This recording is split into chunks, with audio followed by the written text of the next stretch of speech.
Trashman digs through garbage and gets a nice surprise. My mom lives in a really small town, where people get into other people's business quite often. My brother and his family live next door to my mom, on opposite ends of shared property. Though it is shared land, they do have separate addresses for their homes. They will often share responsibilities and the like. Well, neither household accumulates enough trash each week to justify both of them having trash service. My mom pays for the pickup and they share a trash can. They rarely even fill the one can between both households. The trash man noticed a piece of junk mail with my brother's name and address on it one day, and had a fit, saying that they had to pay for their own trash service. My mom ignored him. They weren't doing anything wrong. Trashman didn't like this. He started going through her trash before dumping it in the truck to make sure there wasn't anything in there with my brother's information on it. My brother's household started burning all junk mail, so no one is the wiser, even if they weren't doing anything wrong. The trash man kept threatening to have their service cancelled. Again, my mom ignored him. He kept digging through the trash and just being a dick in general. I told her she should have reported him, but she didn't. Fast forward a couple of weeks. My mom has chickens. Something kept killing my mom's chickens. My brother set a trap to catch or kill whatever it was and they waited. A few days later, the culprit of the chicken killing was caught. It was a skunk.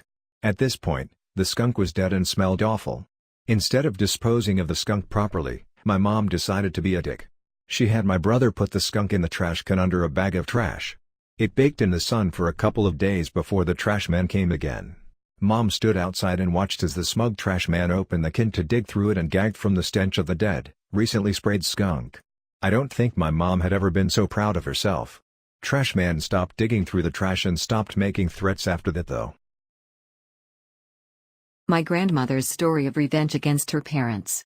My grandmother grew up on a huge farm outside of a small town in Sweden. She is the second oldest out of 7 kids, 4 boys and 3 girls. Their parents were very respected in their community because of their farm and their products that they sold to the stores in the town.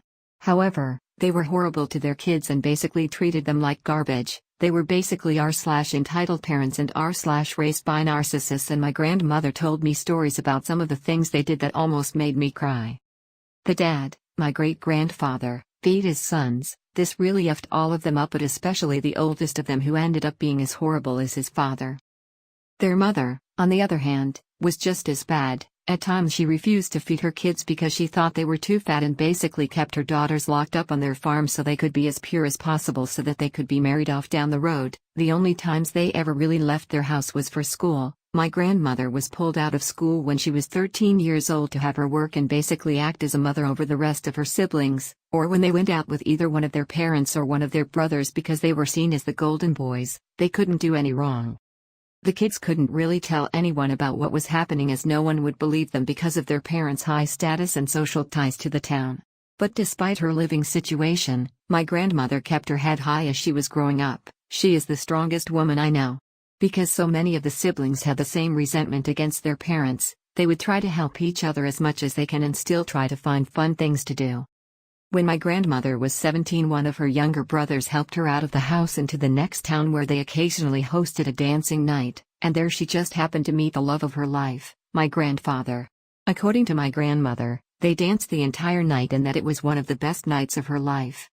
They continued to meet in secret as her parents would never approve of my grandfather because he was a lower class than my grandmother's family. My grandmother knew this very well, but she wasn't having any of it. Along with her siblings, excluding eldest brother, she planned out exactly what she was going to do to get away. Now, her mother owned this ridiculously expensive crystal duck. We are talking insanely expensive for this time period. Grandma arranged to be picked in the middle of the night. She was picked up by my grandfather's friend who owned a car, and she just left. But before she did that, she took the crystal duck with her. This was her petty revenge to her parents. In the previous post I said that my grandmother signed over her shares of the farm to her sister. Turns out this wasn't the case. My grandmother's sister signed over her share to my grandma. And so did the rest of the siblings, excluding the oldest son. This was done outside of their parents' and eldest son's knowledge. With my grandfather, she moved a few towns over, used the duck to get a loan at a bank, where she used the money to buy a small apartment where she and my grandfather lived, and then waited.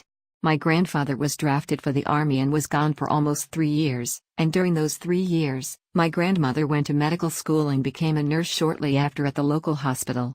Then one day, she hears the news. Her parents are trying to sell the farm.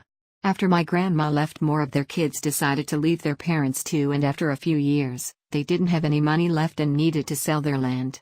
So my grandmother decides to talk to her parents after several years of not speaking to each other at all. My grandma takes her shares to the farm, which exceeds her parents and her brothers. She also takes her savings. She is the best person when it comes to saving and is able to save as much as she can, and she buys out her parents' and brothers' shares, making her the sole owner of the farm and the land it sat on. She tells her parents that they must leave her land and find somewhere else to live. She then reassigned the shares back to her siblings, excluding her older brother, due to things he did in the past, and one of her younger brothers didn't want his shares back because he didn't want anything to do with the family. Between the leftover siblings, they decide that the youngest sister would get to live on the farm as she was the only married one and she was pregnant. My grandma and grandpa moved back to her original town. They got married and shortly after they had my dad.